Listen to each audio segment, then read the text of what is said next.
Just to speak to the significance, John, of what it means here in Israel, everywhere you go, you see the flyers of these hostages, the ones that you see in the US and London and other countries.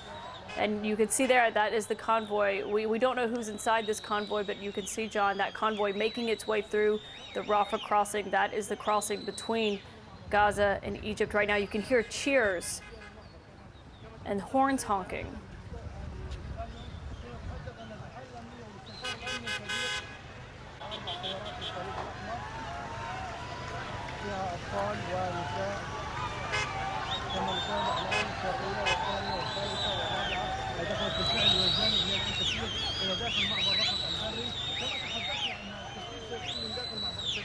Again, we're looking at pictures right now from the Rafah crossing of a convoy moving through with beeping and honking. It's a Red Cross convoy. We cannot know for certain who is part of that convoy right now, if the hostages are part of it.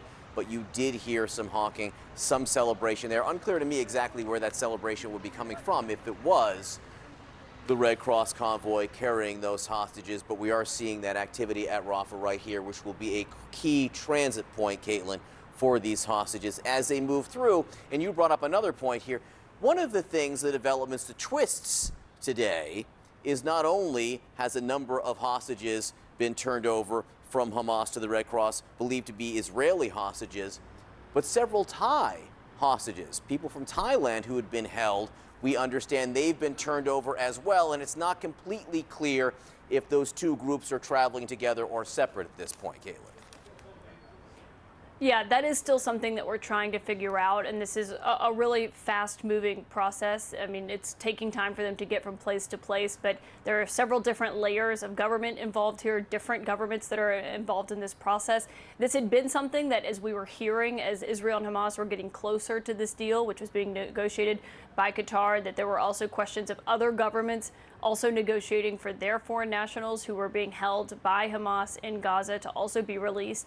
You know, a lot of these that we had heard of that had been taken into Gaza, the point of this and what we were hearing as we were talking about this from the ideological perspective is a lot of these were laborers who were at the kibbutzim, and that is something that we heard, you know, when I went to Kibbutz Kisafim, they talked about the laborers who had just been working there at that particular kibbutz, and the fact that they had also been taken hostage. You know, some of these are people who, they're not Jewish, they're not Israeli, yet they were also taken by Hamas into Gaza. And so that is something we're watching with the numbers here, because that has been another critical part of this, is that ultimately we're told it's 50 hostages that are being released.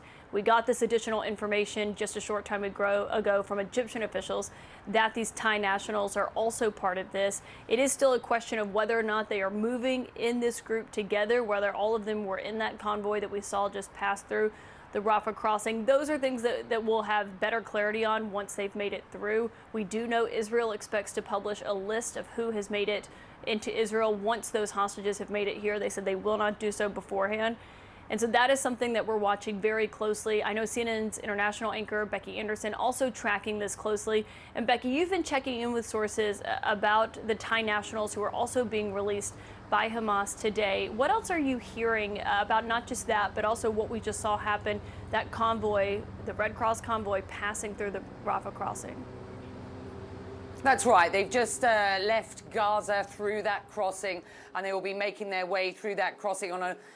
If you were doing that as a normal individual, it would take some time to get through that crossing. But clearly, that Red Cross convoy will move very quickly through that crossing and into Egypt. As we understand it, this group of Israeli hostages are traveling in the same convoy as these Thai nationals. The Thai nationals, their release was a separate and unconditional deal struck separately from the hostage deal Hamas-Israel that was baked into this wider humanitarian pause. I did put this question about whether there was any separate tracks being negotiated by the Qatari mediators to the spokesman of the Ministry of Foreign Affairs just yesterday, and he described this, without answering the question specifically, he described this as a humanitarian effort. So I think what we can understand from that is that the Thai minister, who was here in Doha a week or so ago, had successfully worked with the Qatari mediation team with support from the Egyptians and others, including the United States, of course, who's been, very, very, very involved in what has been going on between Israel and Hamas.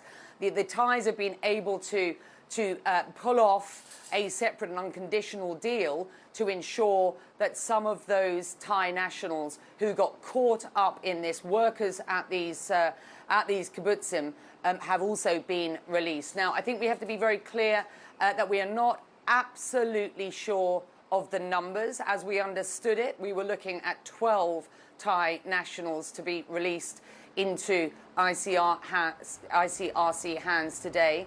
And of course, as we understood it, there will be 13 Israeli hostages released by Hamas as part of the main deal to be released into the hands of the ICRC. I think what we need to do now is just wait to see who is in those convoys as they leave Egypt and then make their way into Israel, if indeed that is what the Thais are doing. One probably make a sort of a loose assumption that everybody will be travelling together now into Israel, into the hands of the IDF. And we've been reporting all morning, haven't we, about the sensitivities with which the IDF will be dealing with those Israeli hostages specifically. And we have to assume that that they've got. We know that they've got specific instructions about how to deal with the kids who've been through this traumatic ordeal. One can't even imagine it. I mean, I'm a mum, but you don't have to be a mum to try and imagine what it is that everybody's been through, not least these little ones. We don't know who's being released specifically. The Thai authorities do know who is released today in their group, but what we do know is that they are all travelling together in that convoy you've just seen go through the Rafah crossing from the Gaza side, travelling into the Egypt side and then into Israel. So that's as things stand at the moment. Again, we've been saying this all morning. We're nearly 2 hours after what was the scheduled release of these hostages. This has happened a lot quicker, I think, than perhaps many people had anticipated. So that's a good thing. Obviously, now we just have to wait to see what happens when we get some sort of eyesight on these hostages as they are delivered to the IDF and then obviously into the care of psychologists, hospital workers, medics. Some are going to need treatment. We don't know whom. We don't know how they are at this stage. But this is at least just seeing those scenes of that Red Cross convoy to cheers going through that border crossing just suggests where we are at. This is the biggest diplomatic breakthrough since this conflict began. Let's remember just a couple of weeks ago, the UN Security Council finally got a resolution through pushing for not just one, but multiple humanitarian pauses. At this stage, we have this one. It's 4 days plus an extension if Hamas are prepared to release more hostages. But let's just see how this goes today, whether all 25 hostages are indeed in that convoy, whether those numbers are sufficient to suggest that Hamas has fulfilled its obligations. We don't know that because we can't see who's in those convoys. But we do know that it was expected that there would be 13 Israeli hostages and 12 Thais. At this point, it is not clear how many people are in those cars.